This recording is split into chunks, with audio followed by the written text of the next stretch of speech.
Hey everybody, Tim Knight, and I thought what I would do today is just kind of walk you through my positions because we haven't done that in a little bit. And frankly, things are really, really stable. I actually did very, very, very little trading on Monday. I was pretty content where things were. So given that stability, I thought I'd just kind of walk you through what's what. My one and only long position, as my premium members know, is gold. So there's GLD, it's doing just fine and dandy, and that's really all I got to say about that. I've got 30 positions in this particular account, and that's the only long one. So let's move on to the bearish ones, which is more my comfort zone. Here's Accenture, ACN. And just to be clear, these are all live short positions. They tend to be in the money put options with lots and lots of time, like 3, 4, 5 months on them. Gobs of time. Very unsophisticated. Here's Autodesk, ADSK. Breaking down in that glorious pattern. Absolutely sensational. Albemarle. I never know how to say that. ALB, let's call it ALB.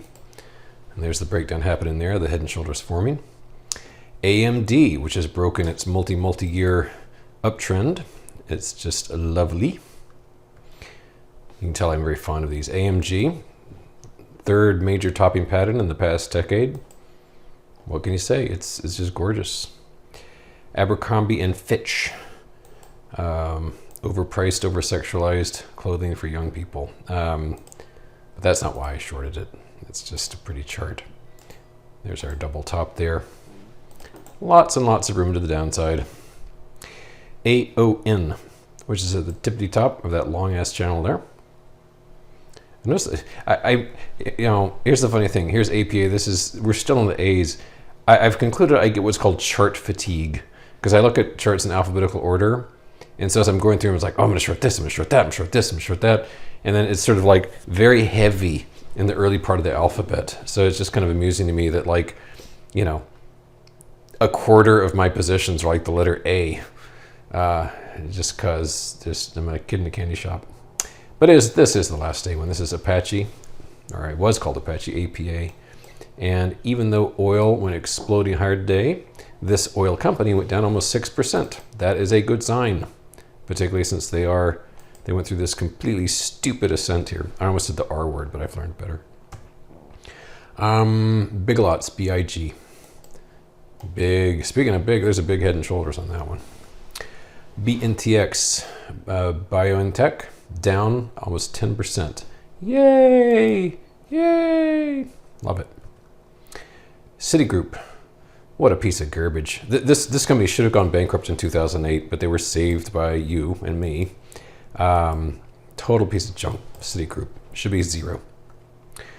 Japan, EWJ. You know how I feel about Japan. Monster top. Brazil. This is a new one for me today.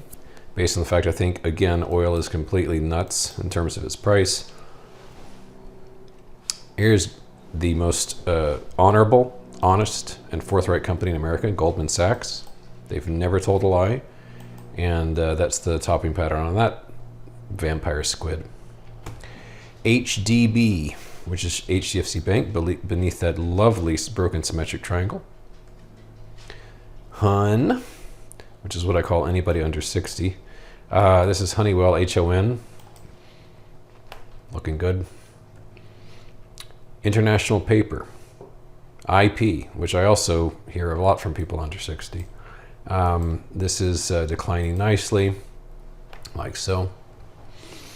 Gartner, which weirdly has the symbol of IT. Figure that out. Now somebody's going to write me and tell me why. I don't care. I seriously don't. This is just gay banter on my part. Couldn't care less. Korn Ferry, KFY. There's that. Kind of speaks for itself. I don't do a lot of talking there because, I mean, if the charts aren't obvious to you in terms of their wonderfulness, get your eyes checked. Because with all these markups I've done, I've made it super, super simple. Anyway, that's Lazard, LAZ. Match Group. This is what do they own, Tinder or something? This is one of the hookup companies. That's a monster top. NVIDIA, which I think reports earnings in a few days. Yeah, let me see. This is coming up soon. Wednesday after. Okay. Control E. That's a toggle right there. Control E for events. Octomom. This is OKTA. Another glorious top there. OXY. Got into this one today early, and this is down 4%, even though oil is like stupid expensive. PVH Corporation. You know, gas prices around here are like $5.50, $6 a gallon now. Glad I don't pay them. Me and my Tesla S just roll on by. STLD, Steel Dynamics. Breaking down. SIF, which I love, except, God, the options bid ask is so dumb. It's like a 35% spread between the bid and the ask. Just lame options. TKR, Timken. Finishing up that right triangle, not quite done yet. And the last of these, XOP. So yes, I'm tilting at the energy windmill again. And here we can see it turning away from Friday's high, even though oil is just going higher and higher and higher and higher. I do have a secondary account where I've got a few just straight equity shorts just for fun. And they're small, but it's just a little fun account. One of them is CMI. IEFA, of course, a persistent favorite. This is a third the size it was, though. After I did that post to premium folks about the Fibonacci retracement tag, I covered the entire position, which was really big. And then after a while, I'm like, you know, I still love IEFA. So I got back into a position about 1/3 the size before, just because. Tight stop, too. I could get blown out tomorrow morning, who knows. Also shorted KBE. Again, this quintet here is just straight equity shorts. It's regional banks. Here's MSCI, MSCI. Beautiful top on that expensive stock. And finally, I'm also short XLE, which seems to have tapped out there.